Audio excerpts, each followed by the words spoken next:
I think it's very entertaining. I do. But I love music. I love to hear the voice, the human instrument.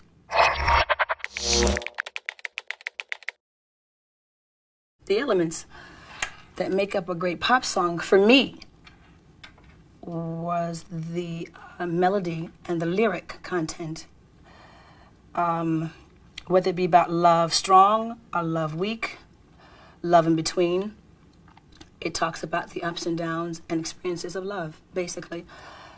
Love gone bad, love gone good, love indifferent. It's just, it's got a melody and a song, a story to tell. Let's talk about the early days of MTV. What are your earliest memories of MTV? Do you remember when you first saw it, what you thought? Yeah, I remember that I couldn't get on. I remember that it was a major breakthrough for African American entertainers to be on MTV because it was solely for rock artists. I remember Michael Jackson making a very big breakthrough, and then Tina Turner, along with myself and Bobby Brown and a few others that were major breakthrough artists on MTV. But I do remember the hassle of introducing black artists to MTV because, let's face it, was solely for white artists at that point.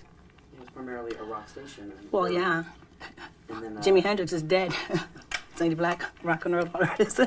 Right. You mentioned Michael. I think he's really credited with really breaking down the color barrier. Yeah. Why do you think that's important, or what are your thoughts on that? Well, I've always had this thing about, why does it always have to be a breaking ground for people who are just totally gifted and talented?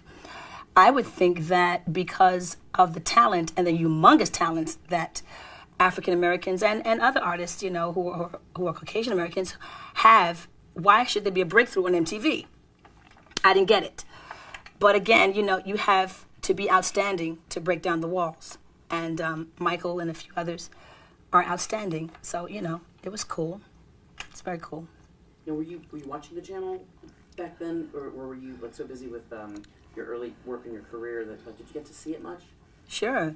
MTV was a must-watch. It was a must-watch because we were watching the growth and the progress of what this music television station was going to do. And everyone knew it was going to be huge and large and in charge.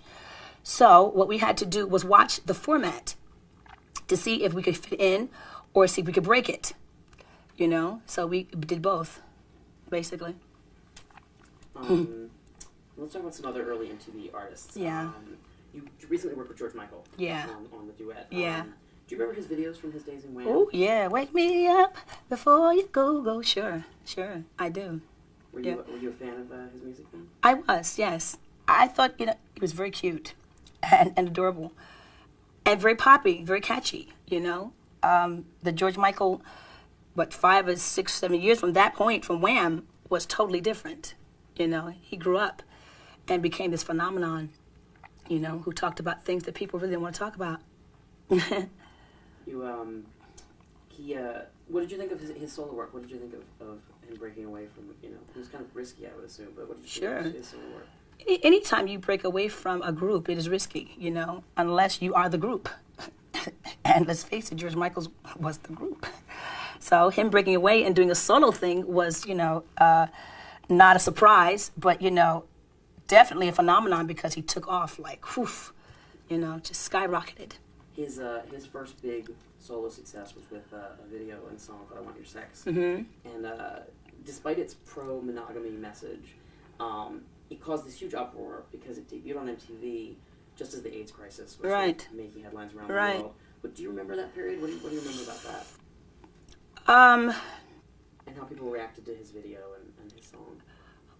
Well, I think we have to remember that it was the first kind of big impact of AIDS. It was like, wow, what is this thing, what are we dealing with here, this HIV virus thing, and I'm sure George Michael didn't have an in on whether AIDS was going to be large, and in fact, it was. I don't think that he did a song, to oppose it or, be in opposition of it.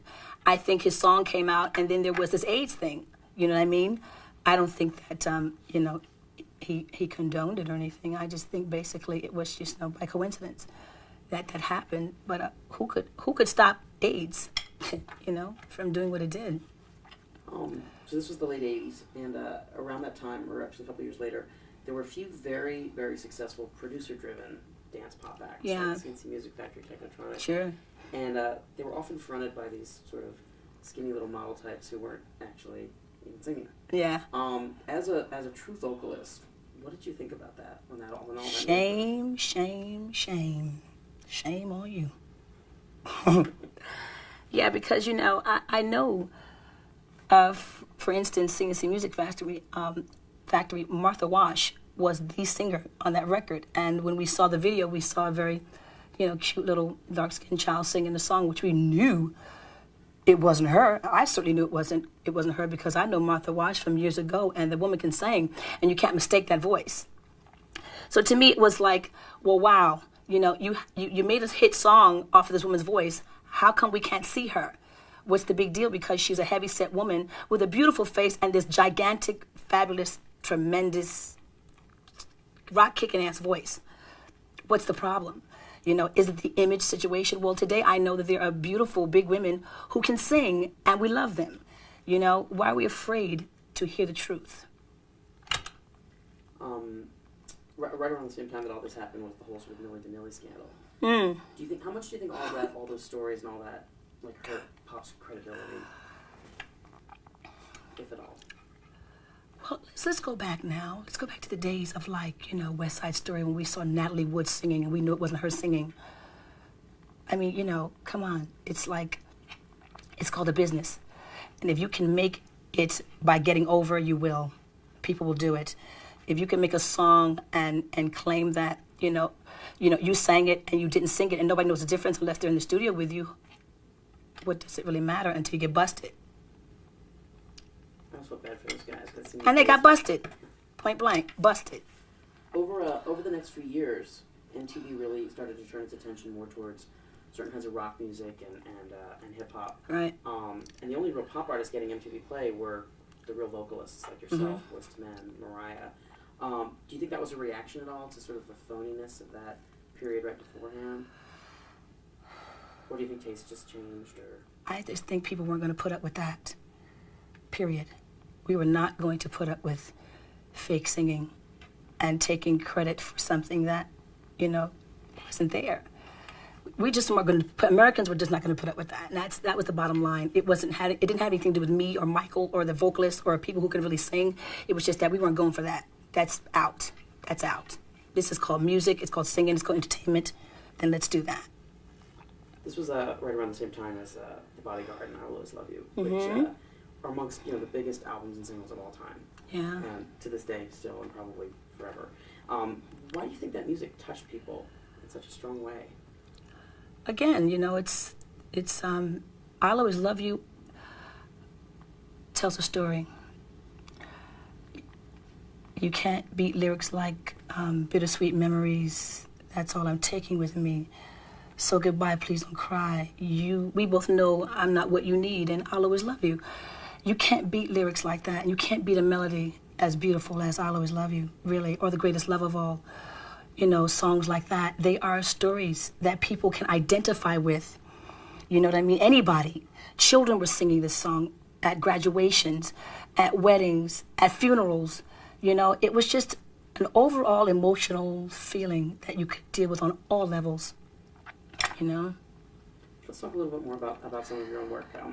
What do you remember about your own first music videos on MTV? Ooh. Do you remember the first time you saw one of your own clips on the channel? Yeah. I remember trying very hard to get You Give Good Love on MTV, and they weren't accepting it because it was very, very R&B kind of song.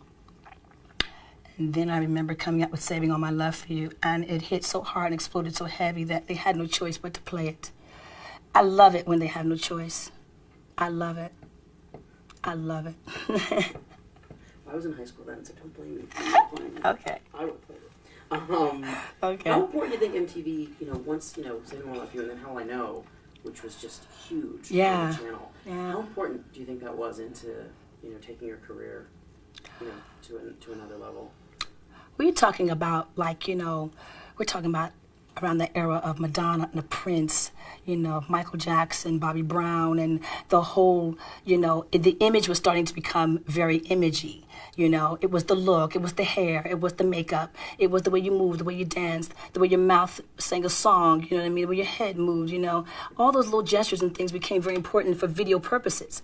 You know what I mean? The radio, you know, like they said, the video killed the radio star. Well, it kind of happened, you know what I mean? It really made, we had to be visual. And MTV made us be visual. So we had to pull it off, really. Looking back on all your videos, do you have any favorites or any you're totally embarrassed about or anything like that? That you wish you hadn't done it that way? Or you know, there's just one video, and I love it, but it's my daughter looks at it and she goes, Mom, that's you?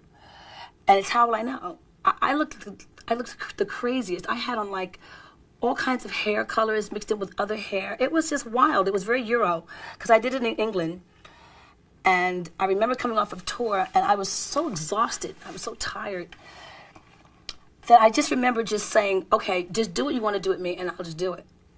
And when I came to, I had all this stuff on, this makeup, this wild makeup, and this silver outfit, you know, that was itching me to death, and I kept going like this through the whole video. You don't know what I went through that day.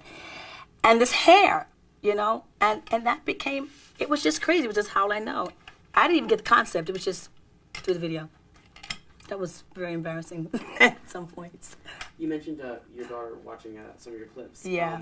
Does she ever watch MTV? Do you let her watch MTV? No, I don't.